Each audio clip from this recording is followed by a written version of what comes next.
Hello বন্ধুরা, কেমন আছো তোমরা সবাই? আশা করছি সবাই খুব ভালো আর সুস্থ আছো। তার নতুন একটা ভিডিওতে তোমাদের সবাইকে অনেক অনেক স্বাগত জানাই। আজকে হলো সেই শুক্রবার, আর আমি সকাল থেকে ভিডিওটা শুরু করিনি বলে ইভিনিং ব্লগটা একটু বেশি বড়ই হয়ে গেছিলো, তো সেই জন্য দুটো পার্টে ভাগ করে দিলাম। তো আজকে দেখো এত বেলা হয়ে গেছে, মানে কমসে কম 6:45 বেজে গেছে, তবুও কিন্তু আমাদের ঘরে এখনো আলো আছে রৌদ্রের মতন, মানে যেমন আর কি আলোটা বিকেলের দিকে থাকে সেরকম। এদিকে জামা কাপড়গুলো সব গোছানো হয়ে গেছে, আর বিকেলবেলা জানোই তো কতই কাজ থাকে। আর বাবু আর অনুষ্কাকে দুজনকেই খেতে দিয়ে দিয়েছি। আর সব থেকে দেখো আমি সময়টা তোমাদের দেখাচ্ছি, 6:45 কাছাকাছি বাজে, আর বাইরে দেখেছো কতটা আলো। গুজরাটে কিন্তু সময় আর সূর্য একটু দেরিতেই ওঠে আর একটু দেরিতেই অস্তও যায়। তো এখনো দেখো কতটা লাইট আছে বাইরেটা পুরোটাই, আর ভীষণ পরিমাণে সবুজে সেজে উঠেছে চারিদিকটা, কারণ বৃষ্টির পরে না সব গাছপালার মধ্যেই একটু জান এসে যায়। আর আমার এই ছোট্ট গোলাপ ফুল গাছটায় কতগুলো কুঁড়ি এসেছে, আর আজকে তো ফুল অনেক ফুটে গেছে। সেই কখন থেকে যে কাজ শুরু করেছি, আর তারপর থেকেই আমারও একটু বিরাম নেওয়া হয়নি, তো ভাবলাম এখন একটু চা করে নিই। তো সেই জন্য দেখো চা বানিয়ে নিচ্ছি। আর খুব মাথাটা ধরেছে, কারণ বাবুকে দিয়ে আসা নিয়ে আসা করার সময় না খুব রোদটা থাকে, আর আজকে বললামই তো ভীষণ পরিমাণে গরম, আর সেই কারণে ভীষণ রোদটা লেগে গিয়েছে। তো সেই জন্য ভাবছি একটু চা করে খাই আর নিজের জন্যে। তোমরা আমাদের অনেককেই জিজ্ঞাসা করেছিলাম দুধ চায়ের বদলে কি খাওয়া যায় বা কি করা যায়, তোমরা অনেকে অনেক রকমভাবে আমাকে বুঝিয়েছো, আর এইটা শুনে না আমার ভীষণ ভালো লাগলো। তো এবার থেকে র চা খাওয়ার চেষ্টা করব, আর দুধ চাটা কমই খাবো। আর তোমরা বলেছো দুধ চাটা খেলে অতটা ভালো নয়, তো র চাটাই খাবো। আর কি বলতো, এই নিজের জন্য একটু চা করতেও খারাপ লাগে, তবে কি করব, বাচ্চাদেরকে তো আর দিতে পারি না।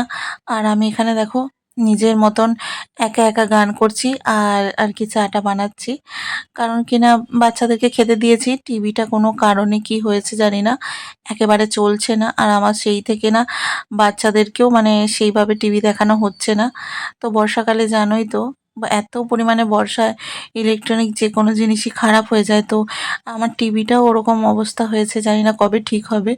এখানে দেখো আমি নিজের জন্য যে চা করছি, মানে এতটাই ভালো লাগছিল সেদিনকে যে আমি নিজে নিজে যা মনে আসছে গানটা করেই যাচ্ছি। এত পরিমাণে গরম পড়েছে, আর কিচেনে এলেই পুরো ঘেমে স্নান হয়ে যাচ্ছে এমন অবস্থা। এদিকে কি বলতো, একার জন্য চা করতেও ভালো লাগে না, আবার একটু চা না হলেও ভালো লাগে না।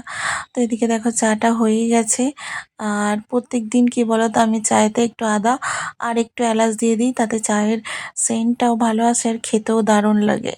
আর তোমরা তো আগে ছোট ভিডিওতে অনেকেই বলেছো, তো এবার থেকে দেখো কি করা যায়।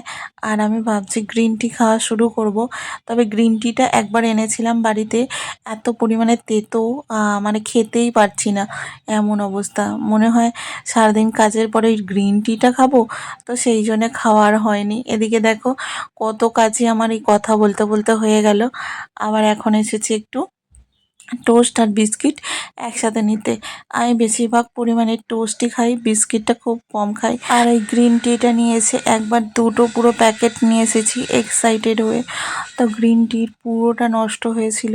তো সেবারে তো তারপর থেকে আর মন থেকে ইচ্ছাই হয় না যেন যে আমি গ্রিন টি খাই। তো এখানে আমার চাটা করা হয়ে গেল, আর বসে গেছি বাচ্চাদের সাথে একটুখানি। রোজের এত এত জামা কাপড় হলে এত পরিমাণ অসুবিধা হয় গুছিয়ে রাখতে, অনেক চেষ্টা করছি একটা ছোট ঘর থেকে একটা বড় ঘরে যাওয়ার, তো কবে সেটা হবে জানি না।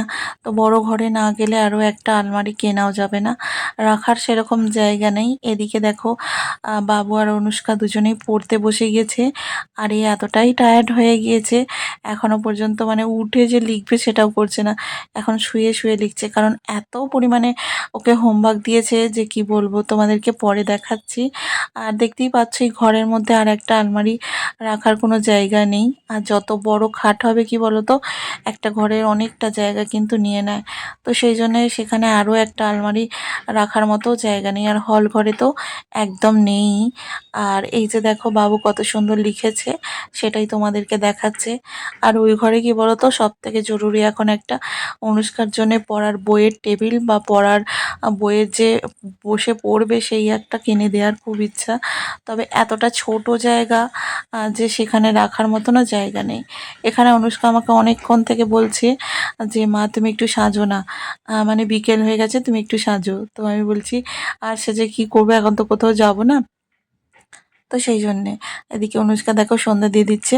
আজকে যেহেতু আমি ব্লগ করছি আর চুড়িদার পরে আছি, সেই জন্য ওকে বললাম তুমি দিয়ে দাও। তো এদিকে দেখো শুয়ে শুয়ে বেচারা লিখছে, অনেক পড়া দিয়েছে ওকে। আর সেই জন্যে কি বলতো, বাচ্চারা সকালে ওঠে একদম 7টার সময়, আর সেই থেকে কিন্তু জেগে জেগে এখন বেজে গিয়েছে একদম 7:30টার মতন। আর এখন আমাদের এখানে সন্ধে হচ্ছে। তো চলো ভিডিওটা তাহলে এখানেই শেষ করছি। সবাই খুব ভালো থেকো, টাটা।